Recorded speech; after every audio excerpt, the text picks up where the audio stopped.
Today,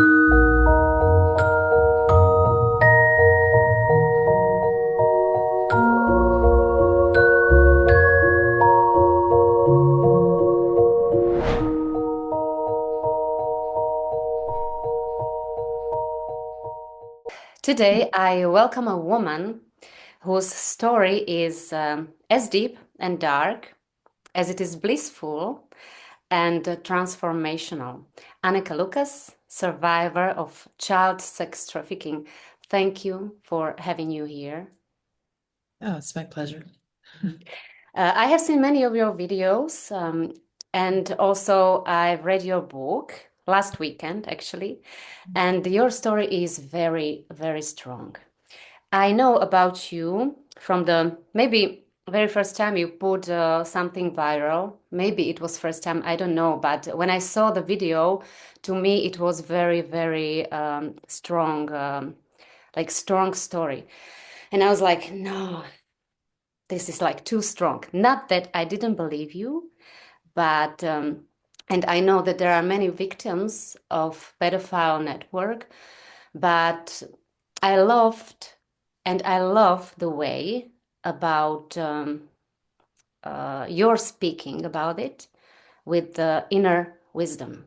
That is something what makes you very special.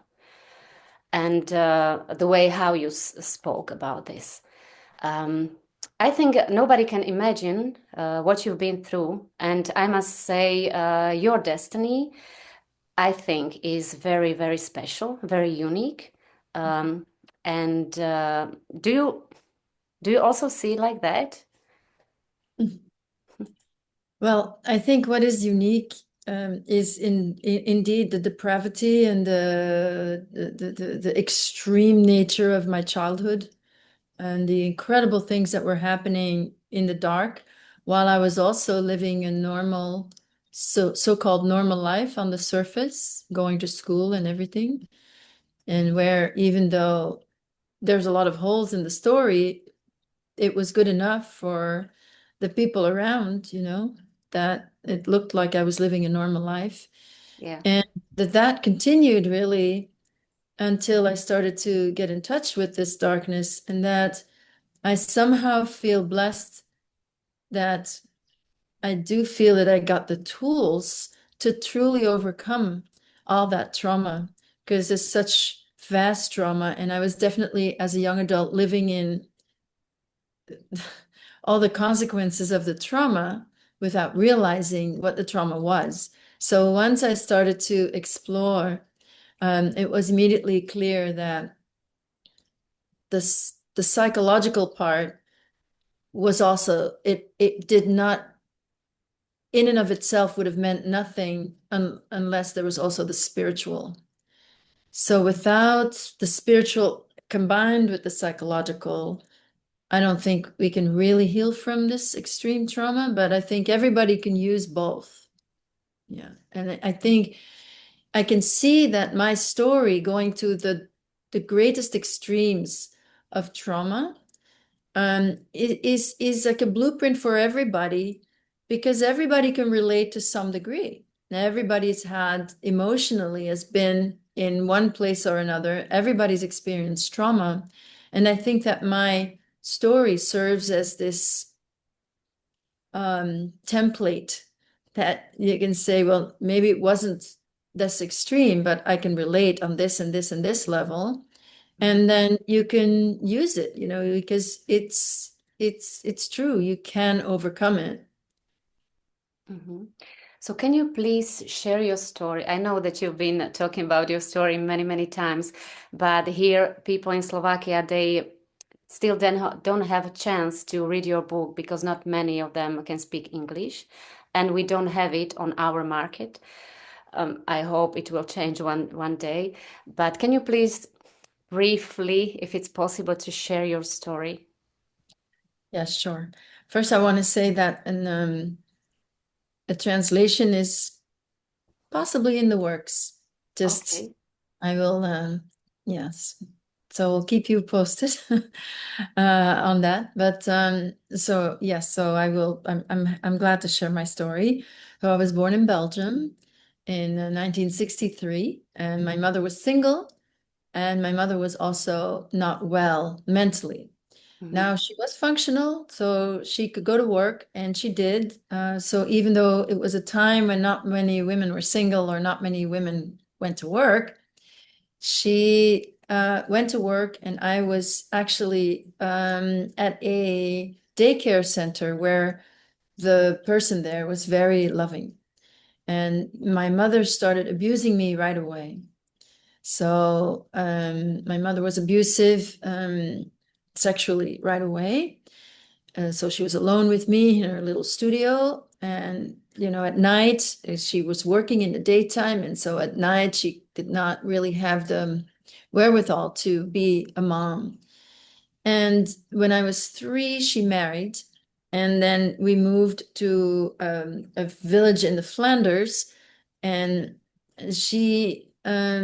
think we were targeted. I'm not really, obviously I was just myself, 3 years old, but I think pretty soon we were targeted by the network and people that were operating for the network, pimps that were looking out for vulnerable families where they could take the children. And I think because of my mother's mental state and my stepfather's denial and, clearly as blind as can be, I think we were targeted, and we ended up getting a cleaning lady who started to take me away for, babysitting and everything. And she and her husband would take me on outings.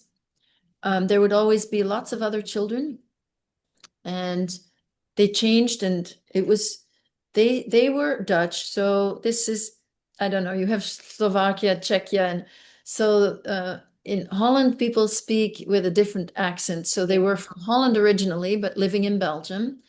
And so there were always children from Holland and Belgium, and they would say they were their nieces and nephews. But they also kept me a little separate so that I never really got to know any other children. So for a year, so they did things with me. I actually learned to swim with them. They would take us to the pool, or they would go on picnics and so forth. And after a year, the husband of this couple was a pimp for the network. They were both pimps for the network, and he took me then. Well, I was 6 years old, or just around my 6th birthday.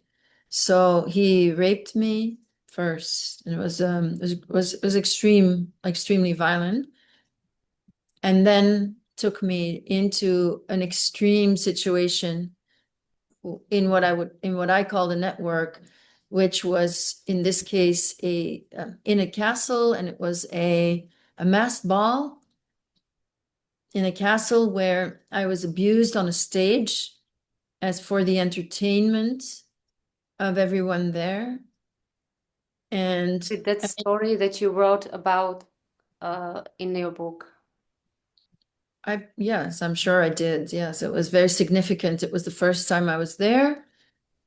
It was the first time I spoke up against, I stood up and spoke up against this. I didn't accept it. I think I had self-esteem from the caretaker who had loved me in the first years, and I knew that this was wrong. I knew that they were wrong. I spoke up, and then immediately was threatened very graphically. Extreme. We're just talking really extreme. So the situation was extreme. It was a masked ball. It was very confusing because it was in a castle, but people were dressed like hippies.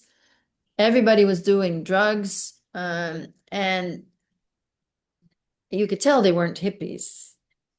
They were aristocrats dressed as hippies for this masked ball.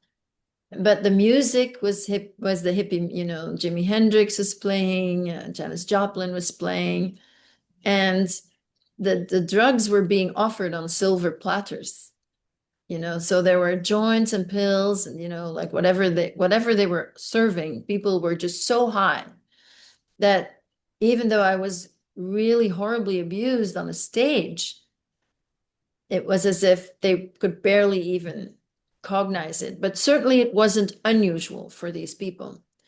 So then I was very graphically threatened. So I'm, 6 years old. And then I tried to tell my mother in spite of the threats. And then somehow my mother took over from the pimps and she became my pimp. And then she ended up driving me to whatever it was. It could be orgies, but it could also be one day with one man. Mm-hmm. Or it could be, I could be picked up and be taken away for days. For one summer, I was gone for 2 months. So it could be anything, really. But she would be the one, she became the handler. Mm-hmm. And I assume she got paid for that. So I found While she out was that she doing got that? paid. Yeah. Mm-hmm. Yeah. So she really wanted to belong because she had a thing about the elite that all she wanted in life was to climb. Mm-hmm. So my stepfather, so she came from a very working class family, and her husband was the mayor of our village. So that was really important for her, the status of him being the mayor. And I know she would have done anything to belong to the elite, but I think because of her mental state, she would be too proud and she would not be able to keep the secrets very well. So she wasn't really the right profile to be accepted into this club. So she stayed on the side of it and then was paid, which I found out later on, after my rescue. She took me back one more time, but it wasn't, well, they have their rules. This is a network, but they have their rules all the same. She took me to a situation where I was given to a small group of aristocrats, and they could discuss the fact that this was a freebie because my mother couldn't help herself, apparently. So I found out from the perpetrators that she was paid. Mm-hmm. So actually, you were from the beginning conscious. So you knew exactly what was going on at that time. It's like, I know you were a child, you didn't know perfectly, but it's like you knew that it was something wrong. Well, at first I knew that it was wrong. And the first 3 years, I think I was able to hold on to it a little bit, because the brainwashing, and especially with children who are so vulnerable, is really intense. So I was called a whore all the time. So I believed that I was, and I felt really guilty that I'm so bad, I'm so dirty, I believed that I was that because I was doing this, or, I was told that I was doing this when in fact, of course, this was all abuse. So there was just this little thing in me that I just kept thinking, you're the bad one, you're the dirty one, because they would project these things on me and I would take them, I would have to feel them, but somewhere inside I still knew that they were the adults and I was the child. And that kept me balanced a little bit, but it was still, there was a lot of brainwashing right from the beginning because it was so extreme. First of all, I was trained and I was told that I should make the men feel comfortable, and they call them the newcomers. So I basically had to guide them because they were being filmed without realizing it. So I had to guide them not only into the space, I had to tell them that it was all right. I had to convince them that it was all right. But I also had to position us in a way that they would be filmed and you could see their face. Mm-hmm. So I was working. And then because I was working, and of course I was under threat of my life, and the life of my family, the threats are always graphic, and whatever works, it's not just that I would be hurt, because in the end you could say, well, if it's just me, then, but no, no, no, they would also then hurt my family, and they always make you do what they want you to do, but then they also make you believe that you're doing this out of your free will, which is of course completely insane, as there is no free will on my part, but you do believe it, especially as a child. You just don't have a choice but to think that I'm doing this and I am bad and I am dirty and I am a whore. So for the first 3 years, I managed a little bit to always just keep my distance Mm-hmm. from these men. Also, nobody cared about me. I was a throwaway child, which means that I could also be killed anytime, which means because my life didn't matter very much, in a way, they also didn't care about me very much. Now, it didn't mean that I was in situations where I definitely could have been killed and other children were killed. So it was extreme. And now certain aristocrats were extremely depraved and extremely sadistic. And so they would be literally furnished with children to kill if they wanted. That's just part of what the network did. So a great part of the network was this blackmail operation. People that were entering into the club, which went through secret societies, but also it was pretty much anyone who really wanted to make a career, and especially in politics, but it was really kind of anything, because of course there were members of the judiciary, there were religious people, bishops, there were business people, there were doctors, and so this is the orgies I'm talking about, and the where when we're talking about the secret club, Mm-hmm. this was the elite. But of course, there's members of all levels of society that sustain this. So there's members from the lower classes, like the original pimps, that were very working class people. So they're never going to be elitists, but they work for the elite in this capacity. And I don't know what they get for it, except for maybe that this man who was a raging pedophile would never get caught by the police. They would be protected. So there were members from the police and the state police. So there was enough of a sampling of society, of the elite, that anytime anything threatened to come out, there would be a way to sabotage the really coming it really coming out. And that's what, of course, what we're seeing now very strongly with the Epstein case and so forth. But in Belgium, there was a very big case also connected to this particular network in Belgium. That was the Dutroux case. Yeah.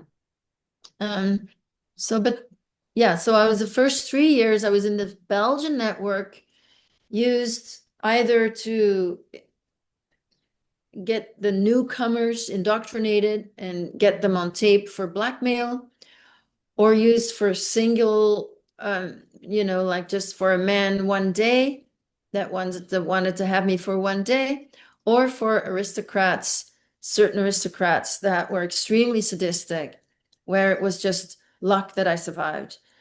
So that was the first 3 years. But then I did, so then I was given as a gift to the billionaire David Rockefeller, who was in the country for the Bilderberg meeting that year, 1972, when I was 9. So then he took a liking to me, and then everything changed, because then he decided, well, first of all, I was flown. That was the summer I was gone 2 months. I was flown to the United States. He just spent time with me just to see what I could be used for. Then there was this in-depth training in Germany that happened afterwards for a whole month. And by the end of that, I thought I belonged. It was much more, now you get to belong to the club. 9 years old. I already was invited and I already gave my will. I thought it was like ritual when you give your will. The first invitation was not a ritual. It was a meeting with a Rothschild in a salon, in just his house. That he was, I don't know if it was his house, but it was a house on the, I sailed there with. So we went on the sailboat, David Rockefeller's sailboat on the northeast coast of the United States. And we spent one day and night at a home. We docked the boat, and it was the home on one of these northeastern islands on the way to Maine,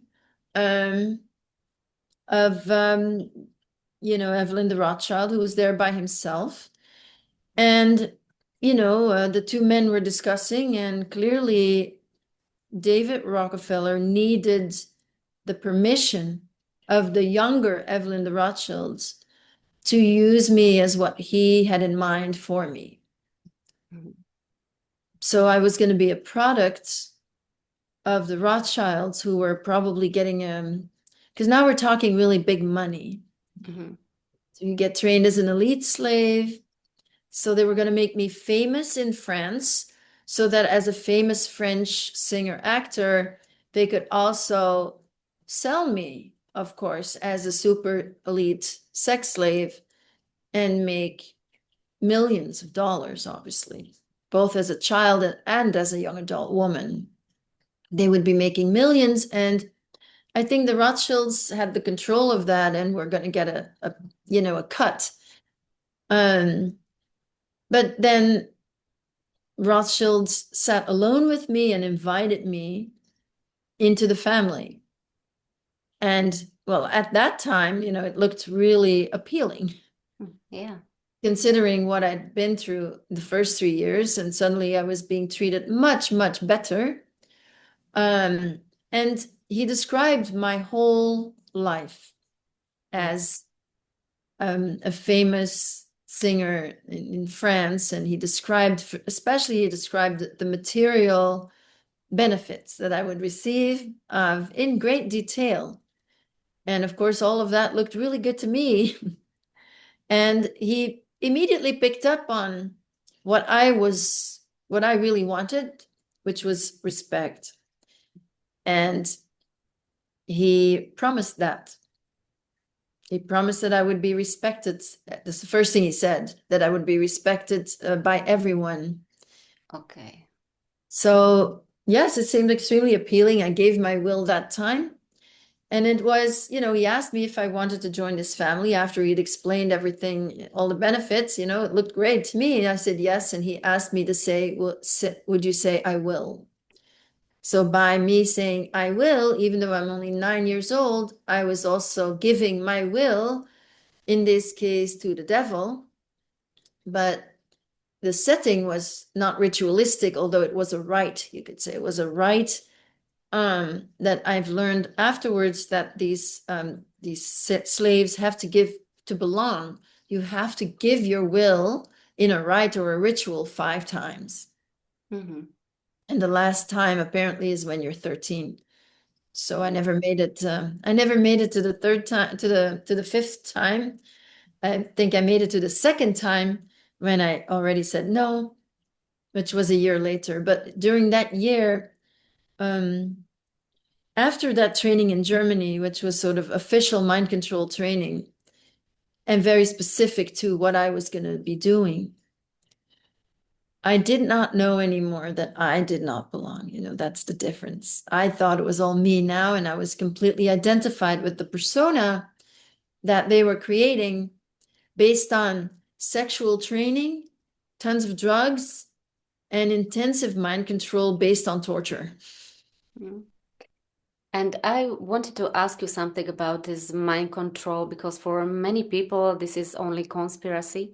Even if we know that there was a project of CIA, but it's supposed to end in 1973, but I think it's The still, ultra.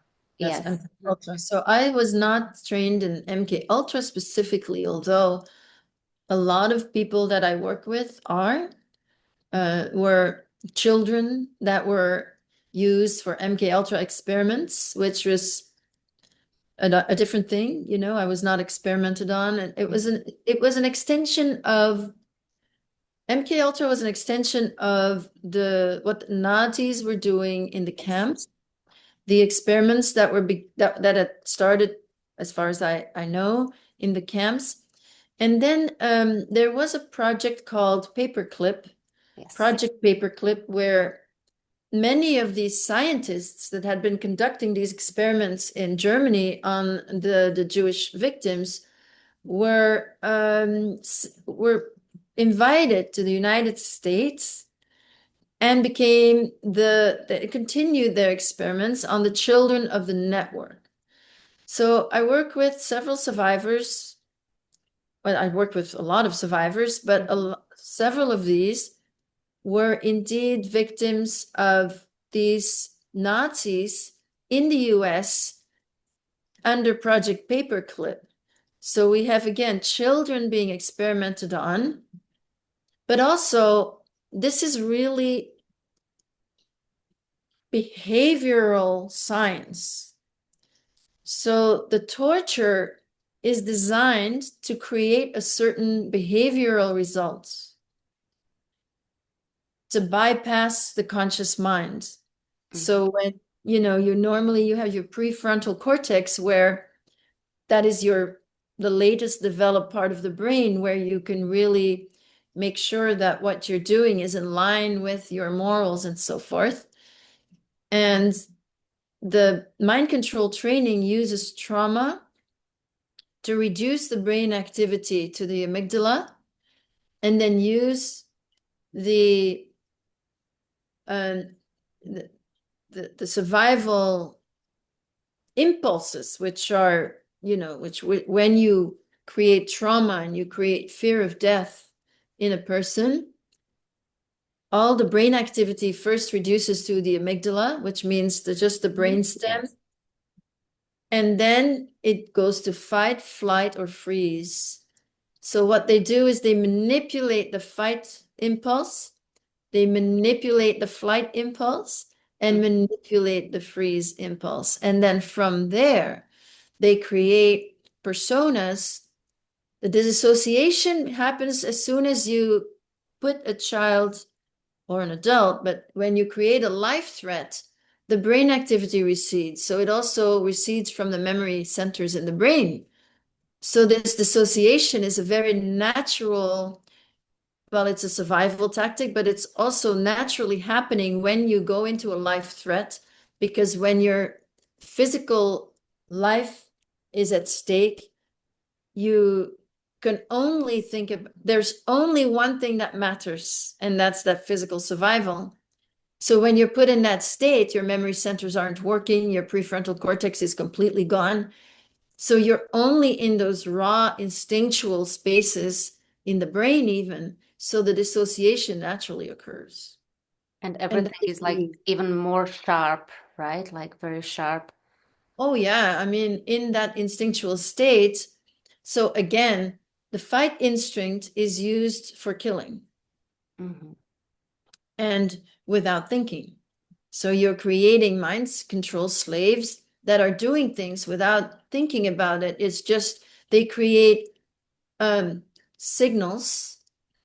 So whether it's hand signals or sounds that serve as triggers for that person to just go automatically into that state. Yes. So that is what, we try to explain. They create parts in you that are separate and are going to do one thing or another thing. Like, you can also create a lot of athletes. So I work with survivors of this, but so a lot of them were used as athletes, Olympic athletes. Really? Who were in the fight instinct. When your life is in danger, you're going to run a lot faster, for example. Okay. So then these Olympic athletes were actually mind control slaves that are being trained to become the best at what they do because it's behavioral science. They use trauma to control the outcomes. And the dissociation is a natural part of the trauma. And so they create separate parts. Now that is MK Ultra, that is, so my own training is slightly different because it was more of an earlier version. And also there was no experimentation going on because they knew exactly what they wanted to do and what they wanted to obtain from me. So I wasn't experimented on like a lot of other children from the network. But I was, and I was also programmed to become one persona, not, you can say that perpetrators would have a menu. And so then you can get a slave to fulfill this one through one part that fulfills this thing on the menu. So I wasn't trained that way. I wasn't dissociated in the same way because I was going to be one persona that was going to be, this French celebrity that is super sexy, that can, especially attracts extremely powerful men. So everything was geared towards that. So it's just to create this one persona. And for that, they used trauma the same, I would be extremely traumatized in order to reach states, beyond the body. When the body is suffering, when you're being suffocated, when you're threatening to be drowned, you go into higher state, you leave your spirit leaves your body, and then you become more intuitive. I mean, everything was done. The punishment was part of the training. There was punishment when I didn't get it right. That was deadly, deadly. But because it was also part of the training so that I would become more intuitive. So bypassing the conscious mind to be able to do things like that. And did it work? Did It you was feel so that change? successful that I noticed myself change. And the saddest thing that happened is that I noticed that I didn't think. So because I was identified with the persona, I thought that I wanted it. I thought that I was part of them. Yeah. And that this was just sex. I was 9, 10 years old, and I thought I was having sex with this 50-year-old man, and that I was enjoying it as well, and that it was also for me. That's the difference from before, when I was a throwaway child, and I had this distance always with the perpetrators. Now, with these very high-powered men, there is no emotional or mental distance possible because they would sense it right away. So you had to be completely merged. And that was how I was created, to completely merge on the physical, mental, emotional, and spiritual level with these men. And to find their weakness, that's to say the part in them that feels isolated and unloved, which they all have, of course, otherwise they would not want this power. Go to that part, see it, have them know that you're seeing it, and pretend to love them. And then they fall in love with you. And then they think you're their soulmate. Yeah. Because they feel loved in a way they never have before. So when you look at all these celebrities, we don't have to name them, but can you see it that something like this could happen to them? It is so obvious. Oh, and I would like to ask about if you remember who was doing this to you, this training, and if you remember this, because probably you forget about this training later, you don't remember it. So is it like that? So maybe later you got some insights or flashbacks, or how did you start to remember who you are, really, you are? Yes, I forgot everything. I forgot everything because I was rescued at age 11. So I guess for 1 year, I was in this, what I call the global network, so I went from the Belgian network the first 3 years. At 9 years old, David Rockefeller pulled me in to the global network, which is sort of, I call that the core of that network. Mm-hmm.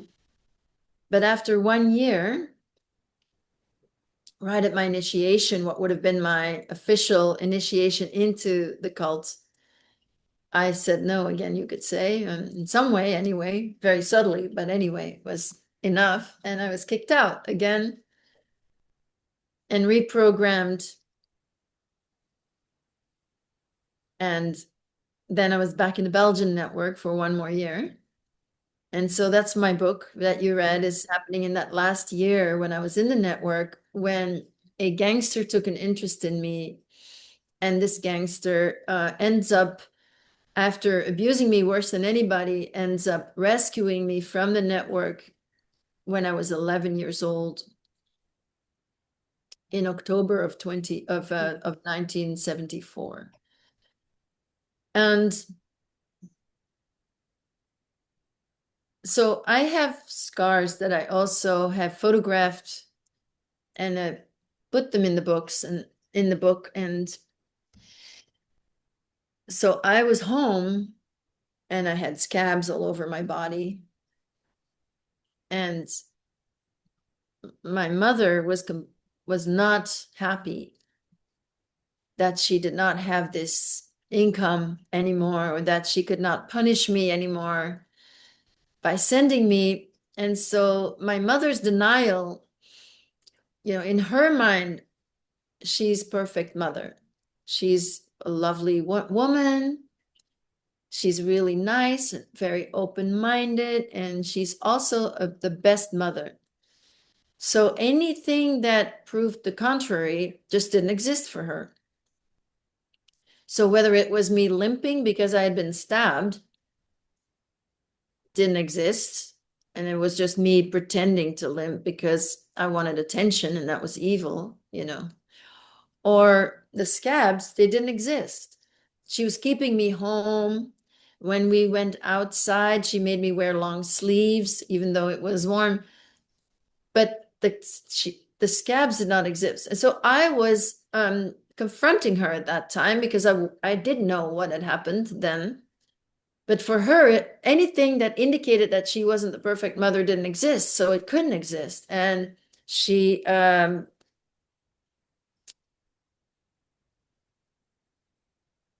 well, she got very violent and sent me back to the network one last time. But basically, she ended up by sexually abusing me at age 11. Yeah. And that was the thing. Like, she just did everything to get the control back over me. And in her control, there was nothing wrong with her.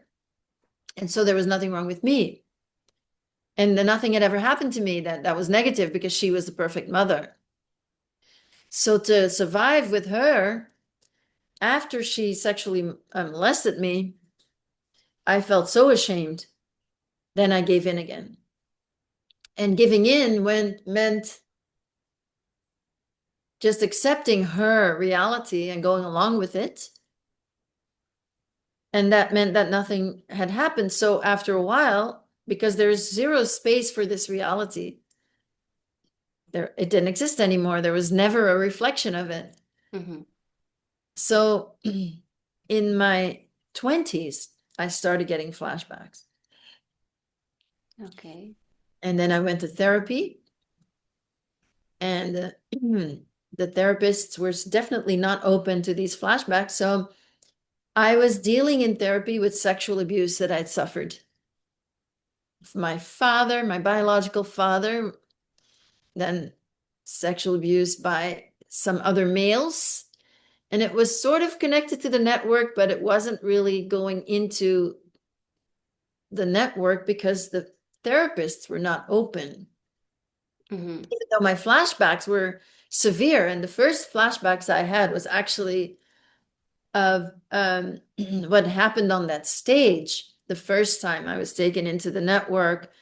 And it was gruesome. And it was also followed with suicidal thoughts, which was also programmed into me to make sure that if I start to remember that, I would think that I'm crazy, which is easy enough to do because it's so extreme, or that I would have to kill myself. If I want to tell somebody what happened, I have to kill myself.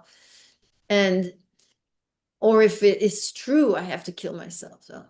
So these were all programs that were very scientifically programmed into me.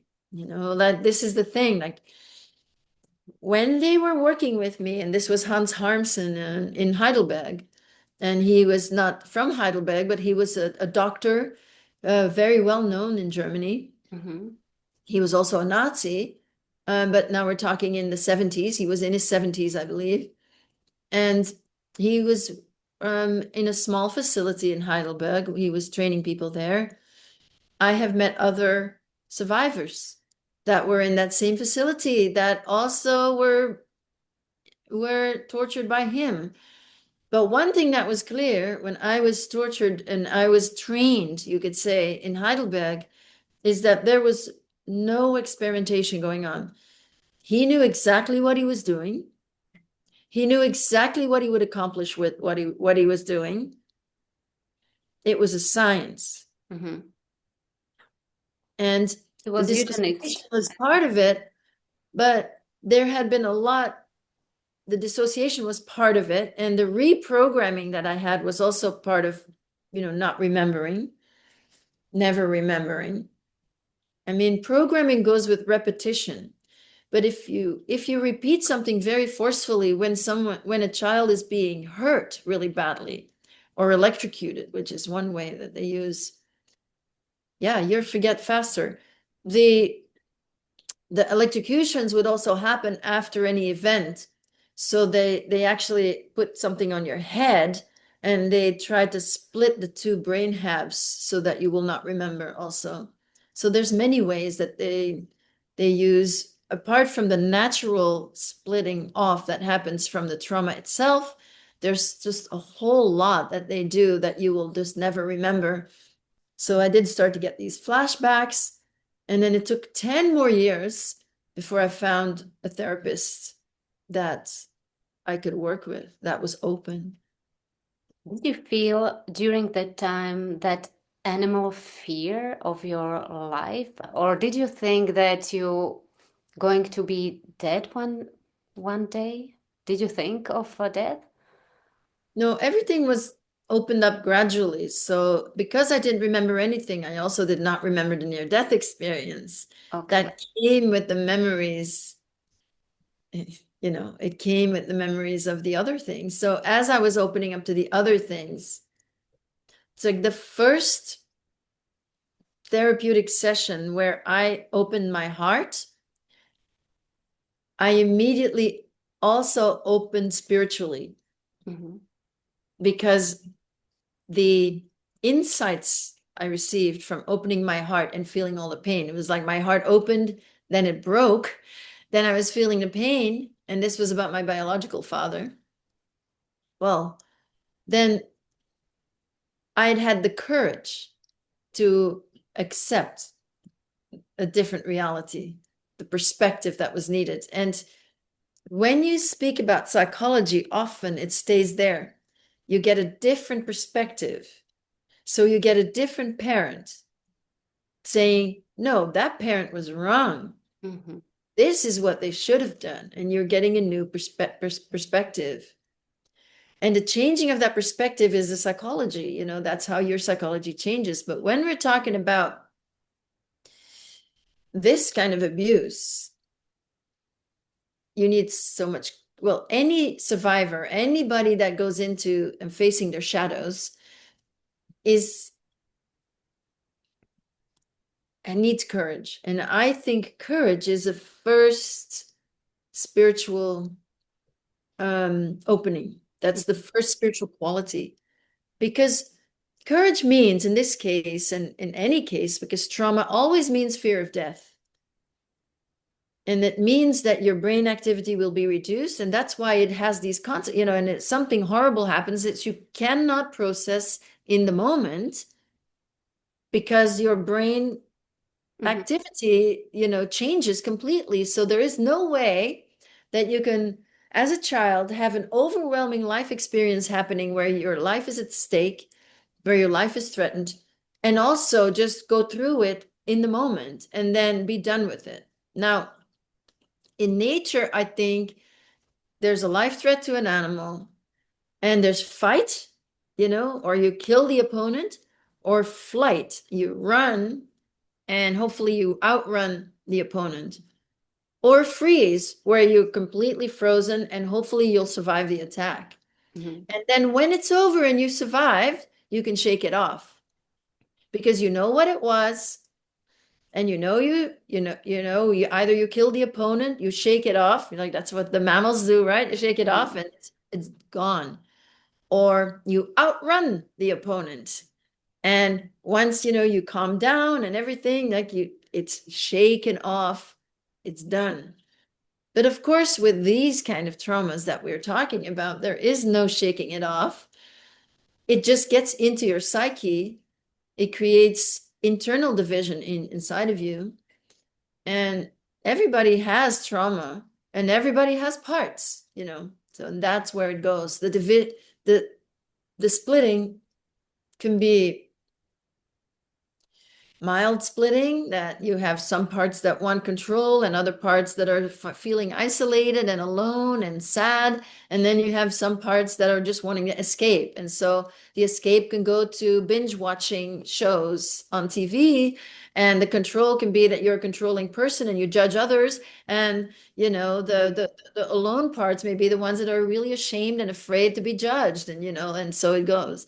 That's the normal range. And then with more severe trauma, the splitting is more extreme and the parts are more extreme, but it always stays within these categories. And then the parts that are created in the network, like another level, they're also in these categories. Ultimately, it's all the same. Can you please also say something about how you get from this network? Because I assume this is not normal to get from there. No. That's why I was also asking about the death, and you were also describing that your death near experience in your book. So I would like hear about that. Sure. Yes. Well, my situation was unusual because it's very unusual for a throwaway child to become an insider child. That's unusual. Usually it's the children that are born in the network that become the insiders, and the throwaway children get killed, or, they somehow get out or they get experimented on, so that's unusual. Then it was hard to understand why I wasn't killed after I, rebelled in the core global network. But because they considered me an insider, also based on my father's blood, heritage, their craziness. But because they considered me an insider, they're less likely to kill you. So instead they reprogrammed me. And that meant discard programming. I should end as either be killed in the Belgian network back as a reject, or killed in drug, as a druggie or a prostitute or something like that, just falling into the obvious traps after that kind of childhood.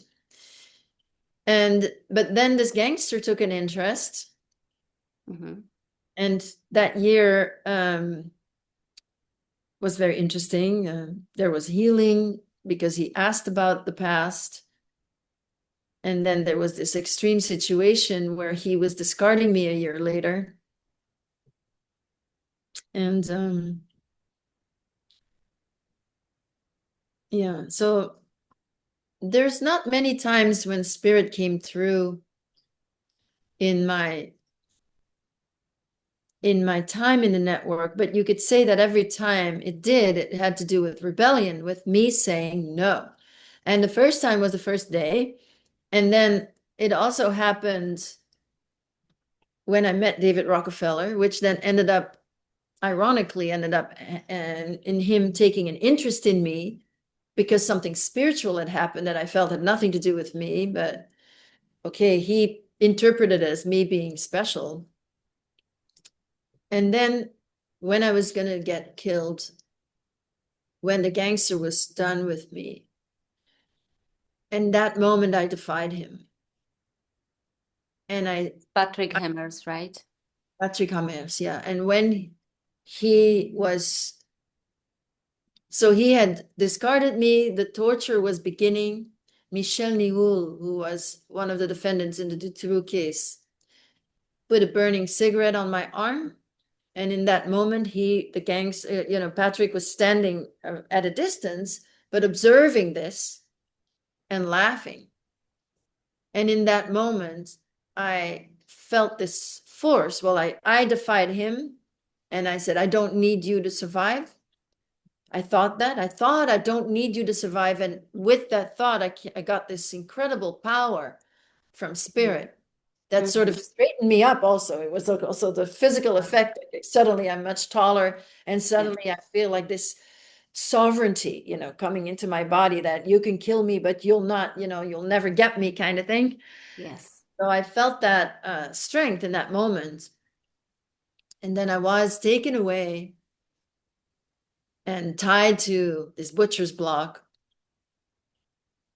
And I had that strength the whole time. I was not really there. I was dissociated, but I was also sort of observing everything without feeling the pain physically, but also defying Michel Nihoul, who just wanted me to cave during this experience that was meant to be the torture that was going to kill me. And well, it was interrupted. I mean, it came very close. I mean, I did start to lose it. I started to lose and I started to doubt. And yeah, I started to cave, but then Patrick had been negotiating for my life in another place. I didn't know this at the time. He was negotiating with the politician, Paul van den Boeynants, who was a minister of national defense at the time. He was negotiating with the unofficial, network boss of the Belgian network, making a deal to get me out. So once they concluded that deal, somebody came to stop the torture. But I was already very far gone. So, I won't tell everything, but this was the end. And then it wasn't the end of the night and it wasn't the end of my time in the network, but I did, you could say, ultimately, from the wounds from the torture and my absolute unwillingness to stay alive, I really was looking forward to die. And there was a situation that I won't go into now, but anyway, there was this, like, I was going out, I was leaving the body, and the senses were reverting. So I had this experience where my senses were turning off, because I remember like the sense of touch turning off and not feeling my mouth anymore and feeling a tiny little bit of fear, but I could still hear. And I could even hear the gangster crying, and I was very, happy to leave. And I had this beautiful light before my eyes, and I was just ready. Of course, after such a life, that I was ready to leave. And then there was a situation that was made clear to me from the light that I had to come back to do something to help another victim. And, I struggled, but I made that decision to come back to help the victim. And once I agreed internally, then the senses started reverting. So after I helped that victim, which meant I had to help her die, I had to help her pass. And then, but I was guided by this I was guided, and everything happened in a sphere of absolute love. And this love was also, there was no thinking necessary, but I was guided, and everything was naturally in that love. And it also felt that this unconditional love and this bliss that you feel when you feel this love, that really is the greater reality, and that this great love is always there here with us, and that we're always sort of like inside that love, and it forms on a spiritual level the attractive force in the universe, you know, the strongest force in the universe. Otherwise we could never return to our source. That love is the attractive force in the universe, and then fear, I think, is what pulls us away into the shadows, into the darker vibrational realms. And the love, the true love, is what pulls us out. And of course, in the network, and what the network tries to do, not having connection with spirit, these people try to present sex, or that's to say romantic love, as the greatest kind of love there is. And that's all the programming that we all get all the time. Mm-hmm.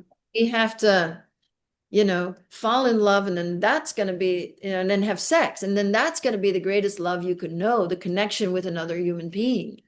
When of course that pales in comparison, when you could say that all the love comes through the divine anyway. So whatever you experience with another human being, you are receiving through the divine.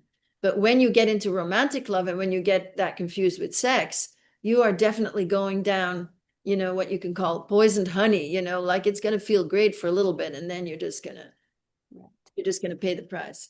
So I was in that love, and then received an experience afterwards. I was lifted into that astral sphere, you could say.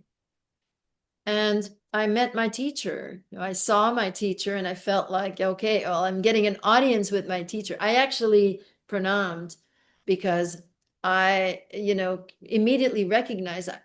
Interesting is, I knew this is my teacher when I was I was lifted into this other sphere, which is where we go after death. So for me, there was these sheets of light around me as I was literally lifted into, like, the astral sphere is right here. It's just a subtler vibration. So when we die and leave our physical body, we still have an astral body of light, and we still have a causal body of thought, and we still, you know, we're still not free completely, but we are right here. I mean, there is no, it's only a vibrational difference. So I was lifted into this astral sphere, you know, as my body lay dead on the ground, you could say. But my soul instantly recognized this teacher, even though I couldn't tell if it was a man or a woman. You know, it was like that, familiar, but no name or no you know, it was just, this is my Okay, understand. So I had this audience, and I had the experience, because now I'm in this sphere of love, and I'm feeling the bliss, and I have the consciousness that this is the reality. And I'm also getting this because this is what I need to seek. Because previously I'd had ecstasy through drugs. I'd had even tremendous highs from violence. I had tremendous highs in sex, in a sexual union with the gangster and others. That's what the network does. You know, they use everything, all the drugs and everything, to get into these extreme states that resemble the bliss. Okay. And the bliss and that true love is subtler. It's subtler, and it certainly takes a lot more work to get there. That's true. Yeah, that's true. But it is not so different. Because I think everybody is looking for happiness, meaning bliss, in some way. Everybody is looking to know that we exist forever, or to know that we exist forever, and that we can exist forever in bliss. And that is the search for happiness, and all the varied ways in which we try to find that happiness, on a soul level. I think people in the network, I understand the addiction to power very, very well. I understand it so well. I know that I've been there, and I know that for whatever reason, my soul now doesn't need that anymore, so that I ended up being able to choose to not to get those highs, knowing that this is not going to bring me the ultimate bliss, but knowing that I am looking for the real bliss, which comes through opening your heart and becoming the healing is spiritual because it opens your heart. And as you integrate all these different parts, you become a more loving person. The insights you gain, that's the wisdom. That's the divine wisdom that comes to you. So, that's really just luck. I believe so. And how about your mother? Did you, I'm sure you forget or forgive her, but what was the process? Was it hard, that forgiving? Well, my mother was my primary caregiver. So it's normal for children to love their parents, and it's normal for children to believe that their parents love them. And this journey of finding out that my mother really didn't love me, it's really hard. And it takes longer than you would think. It is, in a way, easier to overcome abuses that may be more extreme, that had to do with the perpetrators in the network, than this deep indoctrination from my mother, where on the surface, on everything that everybody else could see, she loved me. But in the reality was that she wasn't able to love me at all. And it's easy to rationalize and say, well, she was like a child herself.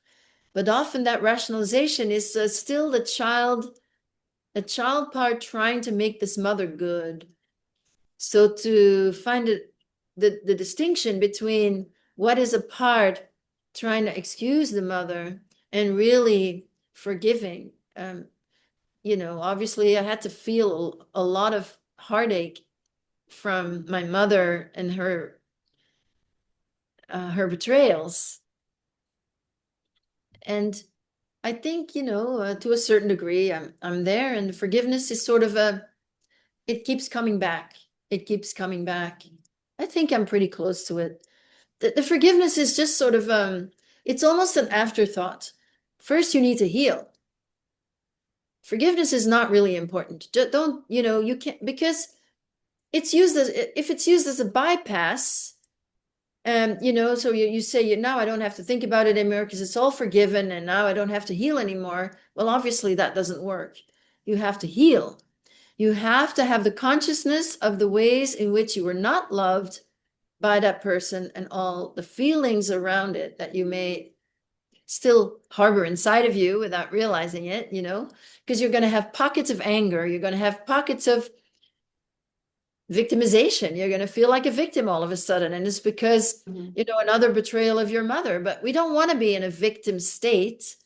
So we got to look at that part that feels the victim, and where did that come from? And then ultimately, you can forgive. Sort of the healing is the most important. And then afterwards, if you want to complete the cycle, you forgive.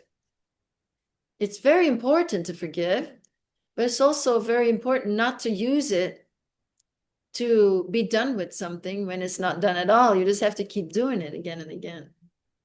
So how did your healing start? And didn't you feel a little bit lost after you left mother's house, or you left this network?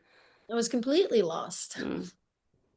I mean, at 15, I was basically roaming. I was barely ever sleeping at home. I was roaming. I was sleeping with strangers that I was meeting at cafes that would let me in, because you're not allowed to enter cafes or bars until you're 16 in Belgium. So I was basically finding the pedophile bar owners that would let me in, but I didn't sleep with them. Most pedophiles are not, a lot of pedophiles anyway are not aggressive, so they would want me around, but if I said no, then I could. But so I was hanging out in bars a lot. I left school at 15, and then I kind of left home, but kind of like for a year or almost 2 years, I was roaming. So no more school, just going from one bar to another, having boyfriends that were somewhat older, sleeping at their house, or sleeping with just guys that wanted to sleep with me and then saying no, then not sleeping with them. And then they would be upset, but would that be at their parents' house? So it didn't really matter. But it was all, yeah, very, very lost, obviously. And then I moved in with somebody who offered this couch, but he was 34 years old. So I was 16. Yeah, he was 34. So basically I was sleeping on his couch for 3 weeks, and then he became aggressive after 3 weeks. He was an aggressive drunk. So then then it sort of forced the issue, and I was crying actually the whole time during the sex. That's how that became the relationship. So again, today it's called trafficking. At 30, he was double my age, so I was 17, he was 34. But at the time, this was pretty normal.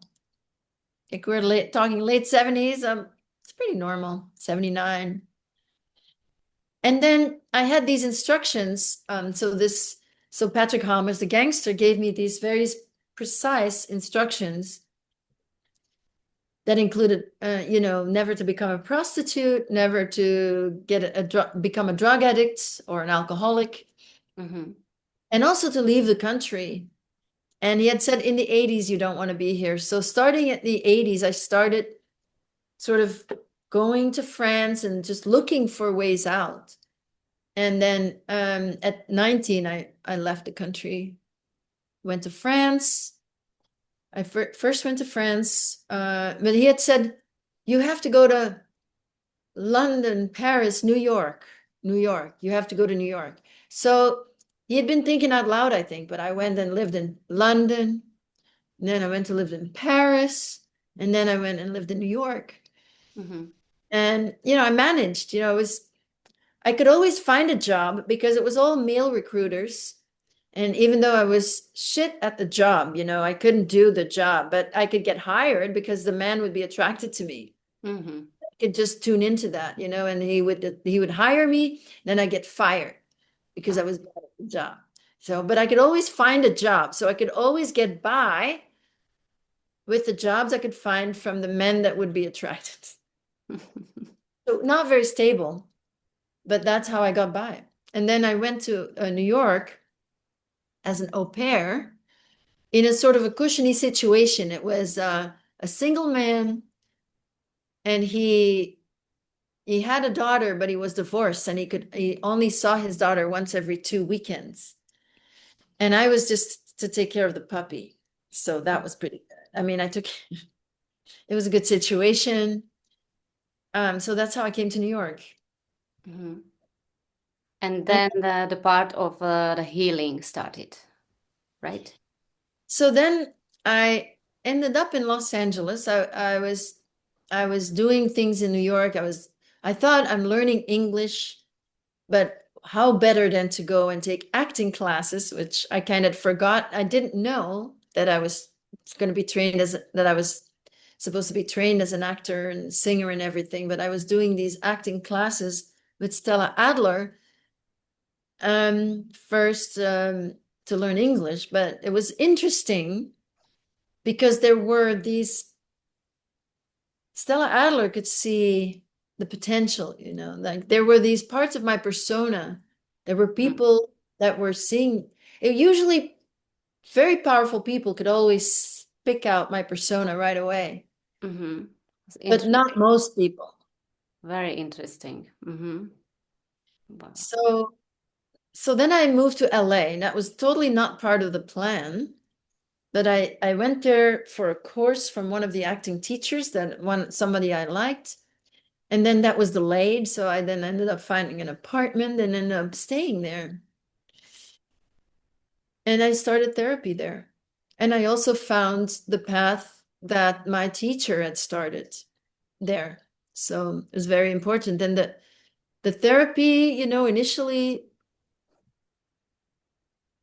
it was a male therapist who even said something inappropriate, but it was necessary because that's the only way I could bond with anybody, was when it was a male who was attracted to me, and everybody else was scary. So with that initial therapist who opened my psyche to what my biological father had done, then I went to see his supervisor because he had been inappropriate. And the supervisor helped me take care of it, so to stand up against him and to fire him. And then I saw this supervisor, and this supervisor I saw for years, and she was not open to anything about my mother or an organized network. But she was open to sexual abuse from males. And so whatever sexual abuse from males that was just not quite in the network, that we dealt with that. But later you were teaching yoga in prison, right? Was it the part of your healing? Why in prison, or it was just an accident? Yeah, that was much later. So I started healing in LA. Then part of the instructions that the gangster gave me when he rescued me was who to marry. It was a very precise profile of the man I should marry. So I got married. And we moved back to New York. And while we were in New York, I was in this situation now where I could go to yoga and therapy. And that's really when I found the therapist. She didn't know anything about this, but she was just open-minded to this psychologist. So that was 97. And so during the marriage, I was really able to heal and focus on healing. And that was a great privilege.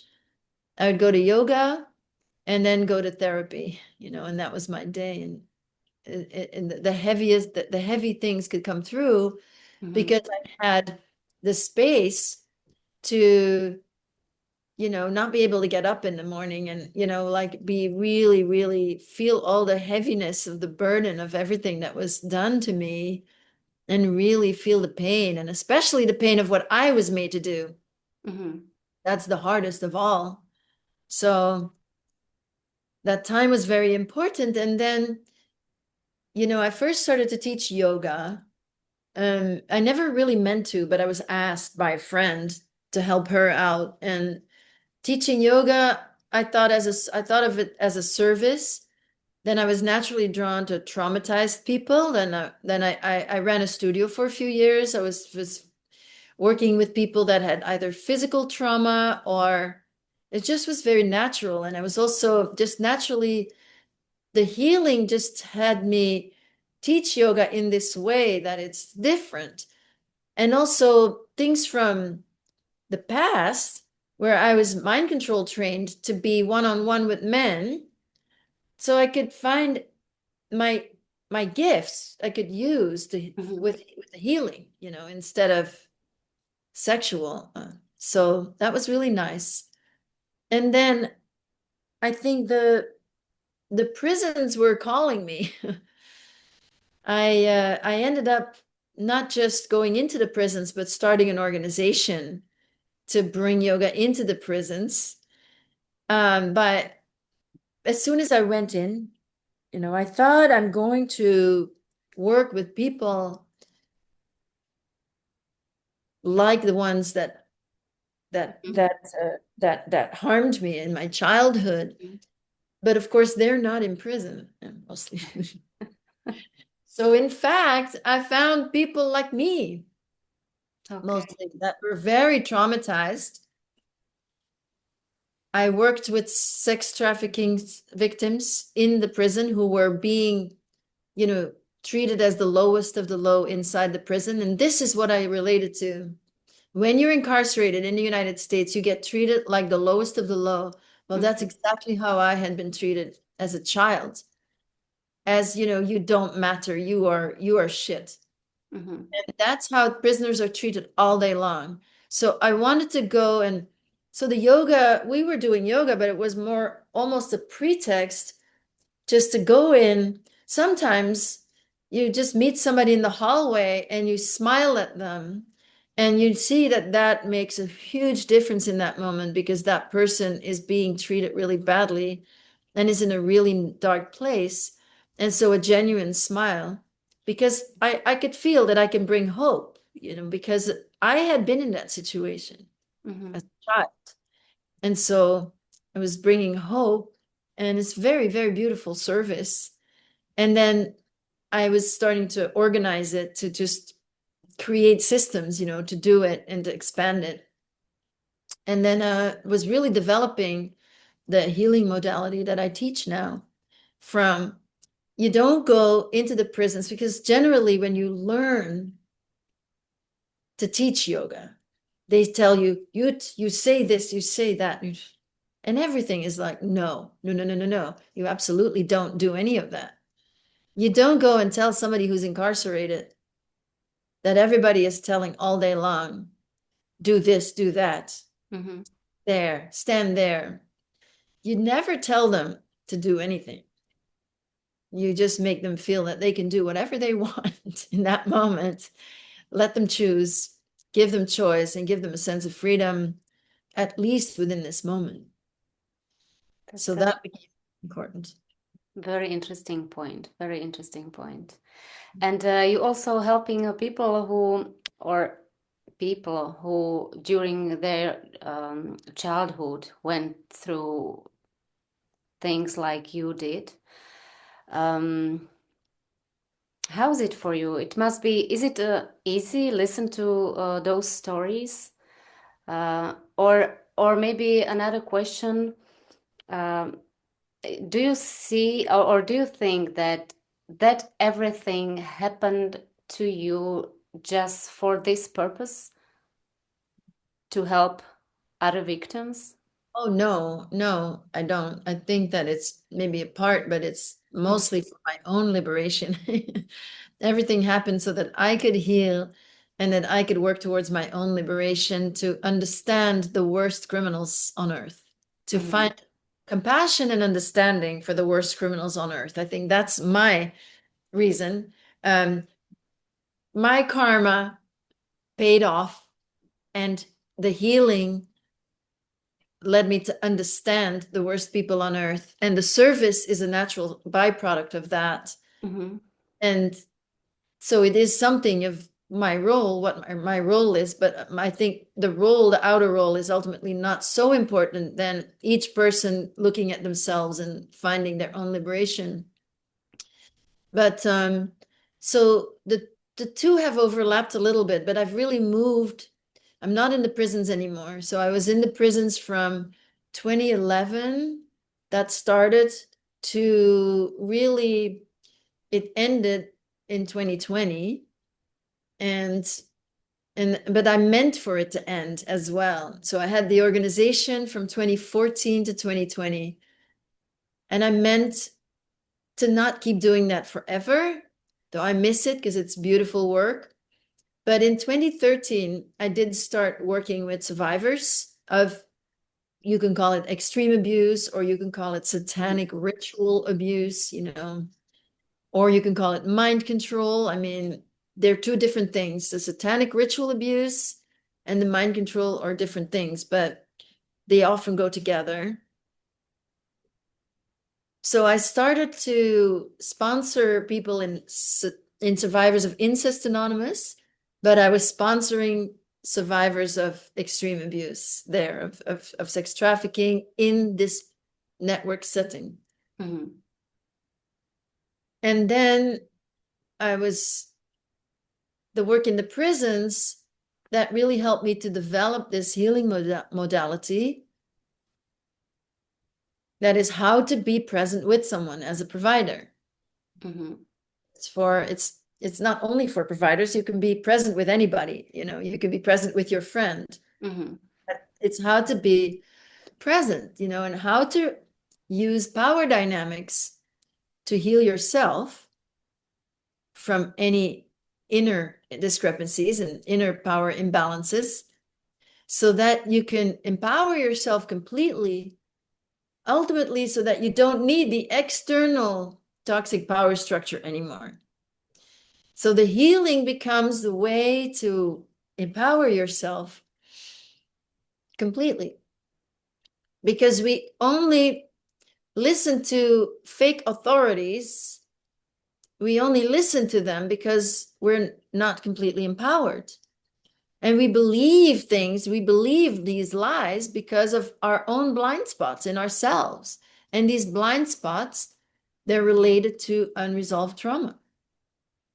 So the healing is really important for everyone. And the unconditional model is a model to help everybody look at themselves and find the blind spots, find the unresolved trauma through power dynamics. So to looking at starting point is whom do I give my power away to, or whom do I look down upon? And that was really the starting of this was developed in the prisons to, obviously power dynamics. You are working with very underprivileged people who are being yelled at all day long and being treated like shit. So coming in with a lot of privilege. So how do you connect from the heart so that once you connect from the heart, you're the same. There's no more difference. Mm-hmm. If you come with your privilege and you look down on those people, you're like, no, Mm-hmm. you're not going to help. So that's what it's about, because there's a lot of really good tools out there. And there's a lot of messed up power dynamics, so that anybody who's teaching gets the invitation to lift themselves up. So if you lift yourself up and you need to feel that you're the expert or that you're the authority on this, then you're already filling up some hole inside of you where you don't have the self-esteem. That means there's trauma there. Similarly, when out of some guilt complex, you give your power away to somebody and you think that they're the God. Mm-hmm. And of course, a lot of that would be resolved if we could trust that spirit is the only authority, but that is inside, it's not outside. So that's the shift, I think that's the great shift. But this work with these survivors started in, genuinely just as a sponsor in these programs. And then in 2016 is when this video went viral. And so then it became a combination of my workshops that were the unconditional model, but also people interested in going into the prisons. And then I kind of left the prisons and closed the organization. And now I'm working exclusively with survivors. And so working with all these survivors. So first of all, I've met hundreds of people that have survived this. So we're talking the same network in different places Mm-hmm. in the world that, that traffics children, that kills children, where the global core is still probably connected to the Rothschild family or something. There's a core, the global core, and then it has all these branches everywhere. And then, as I said, all levels of society, but it's mostly the elite that are really running with it to try to maintain control over everybody. That was my purpose, was going to be, as a child, to sing very sexy, to get all the men being all right with having pedophilic sexual feelings for a child. And then I would grow up to be a woman. And as a young woman, I would sing about the boys and I would indoctrinate the boys to think that it's perfectly fine to sleep with an adult woman. So this is a pedophile agenda that a lot of them are pedophiles. They want to make everybody addicted to sex, which this pedophilia becomes a part of, to keep us enslaved. Because sex is really not that important. But as you can see, there's a lot coming from when you turn on the TV or you listen to music, it's all about sex. That You can see it also in cartoons, which is sad. which is really sad. Yeah, it's really hard for me to watch cartoons and see all the programming that is happening for children, you know. Yes, of course, they've now touched on children. They brought the sex programs into schools, completely inappropriate. And then they do this, the brainwashing is that if you think that this is wrong, you're so stuck up. You're so silly. You're so conservative, you know, like then you're everything that comes from the network is cool. It's cool. It's cool. You want to be cool? Right. But everything that goes against what they're trying to do gets ridiculed. So, or ignored, you know. I have been around for a long time, and right now, everybody's talking about the Epstein files, but nobody's coming to me. And I'm used to that. That's fine. But obviously, But nothing happens actually about this Epstein. You know, it was like big thing, and suddenly we don't know names, we don't know nothing.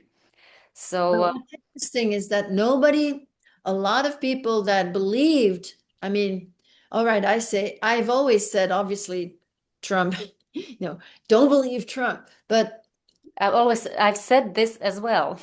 but a lot of people that believe Trump, a lot of people that believe that Trump was going to make a difference, are now saying, oh no, it really is both sides. And so a lot of people are now not accepting his trying to ridicule anybody who still wants to think about Epstein, this dead guy, as he says. And so there's really a lot happening in a lot of spheres. On the one hand, the liberals that have always hated Trump are saying, yes, where are these Epstein files? We want to see them. On the other hand, the former MAGA movement are saying, you know, we don't follow Trump in this. He's wrong. This is the reason why I voted for him. A lot of people voted for him for that reason. So there's a lot happening. Yes, of course, Trump is part of it, part of the game. And that's what I wanted to ask about this exactly, about the system. What do you think? We cannot believe, I think we cannot believe anybody who is that high. Right. Right. Because there is any purpose how they got there and how they get this power. I think this is what I think. And when I'm listening to you, because I think you saw this and you've been there, that's why I really wanted to do this interview to make people see the truth, because it is here, this truth. But people also here, not many, many people are getting more and more aware, but they cannot, even if you tell them and you give them some points like key, they still cannot see it. Well, it's very hard to see it. It's also the kind of thing that makes you question your reality, because we've been raised a certain way with certain values and certain beliefs. And so this may threaten your whole worldview. Like people usually say it cannot be that bad. And then it's a lot worse than that. Because not everybody is a pedophile that's in the network. You know, Rothschild is not a pedophile. But I think initially, well, they like pedophiles because they're easier to control with the blackmail. But then you end up with a bunch of pedophiles. And they're not really in power. They appear to be in power, but they're really puppets for those behind them. But the problem is that everybody's a pedophile. That then you end up with a bunch of pedophiles in power. And those that are not themselves pedophiles have to at least shut up. So indeed, when you reach that level of power, you may not be a pedophile, but I think Trump is, but you may not be a pedophile, but you definitely know. And knowing means that you have to be quiet. You definitely know that pedophilia is rampant. You know, people get blackmailed, caught in different ways. As I said, somebody who's not a pedophile may be invited to a ritual. Now, if you've been a witness to someone getting murdered, you're also implicated. And then that can be another way, to have a hold over someone. So they're not really friends with each other, because I think the hardest thing to believe is that these people that present as authority figures are actually completely insane, and that they really are emotionally so immature that if you could prick through their mantle of power and you could see them for who they are, you would be shocked at how immature they are. And that's what I got to see. I got to see the scared little boy that was driving everything. The scared little boy who just will do everything to belong and will do everything to give himself some power because he feels so insecure. That's where it all comes from. But that the whole system is completely rotten because of that is hard to believe, because we've been living in that system. But I think it's clear that it's not working. Because if these politicians, all of them, if they were sincere, if they really were serving the people, I think there would be no more war. I think that life would constantly get better. I think that there would be no more economic downfall, because obviously the earth is abundant enough for everybody. Definitely. So the fact that things just get worse and worse and worse, there's a reason for that. And this is the explanation. If people are just corrupt and it's just about money,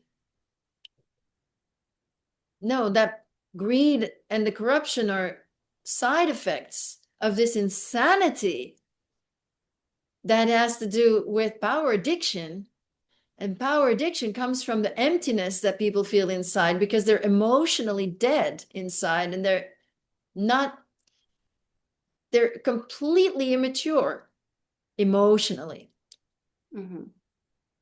So they push the science and rationality because they're really good at that.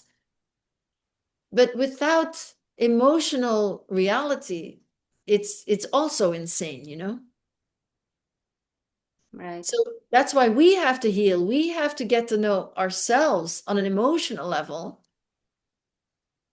connect with our own truth. Because the fact that they get away with the lies, I see right through these lies. And some people I see exactly what they are. I saw a movie recently, and it's this man who rescues all these children in India from child labor. And I see him and I'm thinking, he's a pedophile. He's a pedophile, and he's won a Nobel Peace Prize. He's a pedophile. That is suspicious who gets Nobel Christ. It's true. But you would think it from all the works that he has done and also how he gives himself credit. Mhm. But I recognize the narcissism, but I also can see that that's a pedophile. And so there's signs, but they're Mhm. subtle. And most people would believe all the good stuff, the good work, because we're good ourselves and we want to Mhm. do good. Yeah. And we're not going to say, well, wait a minute, Mhm. why are you doing this? You're absolutely right. Do you think that this will change? I mean, this system will change one day, or this is a part of this game in a duality? Well, that's true. That this is always duality, but times are changing because in the 60s and 70s, when I was growing up, the consciousness was a lot more dense. And, pedophilia was pretty open and nobody cared about it. Nobody saw it. Nobody thought anything of it. Mhm. So things have changed tremendously. And I think these are the last size, of this kind of evil. This kind of evil is not going to last. But obviously, that they're trying. And what I don't see very clearly is how things will change. Mhm. It's not gonna go smoothly. Right. But when do we say no? Do we say no the moment we're forced to be chipped, Mhm. no, in order to pay for anything? Are we gonna let it get that far? Are we gonna let things go that far? Or, because obviously there's been a lot of attempts at great control, but increasingly people are not going along with it. And so when I was in the network, and especially, when I was a throwaway child, I could see how they had to look at me as this lowly thing that is worthless in order to do all the things that are depraved themselves to me, to justify what they were doing to me. And then when I was on the inside, they figured out my biological father was from this family, blah blah, and then then I was in, and so then when you're in, you're being treated like you're definitely better than other people, Mhm. and other people are only there to be used and Mhm. enslaved and manipulated. And so the people that want the control really look down on us, on the masses, really Mhm. look down. And I think that's just not working so well anymore. But we do have to open our eyes. That happens through oh, changing our own consciousness, healing our own trauma, and and being able to see the truth, being able to see the shadow. There's the network, they like to laugh at us. They like to really laugh in our faces.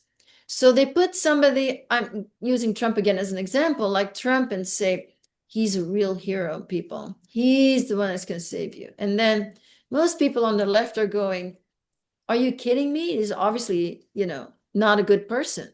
There's a lot indicating that this is not a good person. There's a lot of people that say he raped them.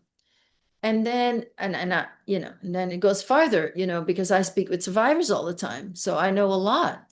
So but then somehow so many people that were aware of one thing got caught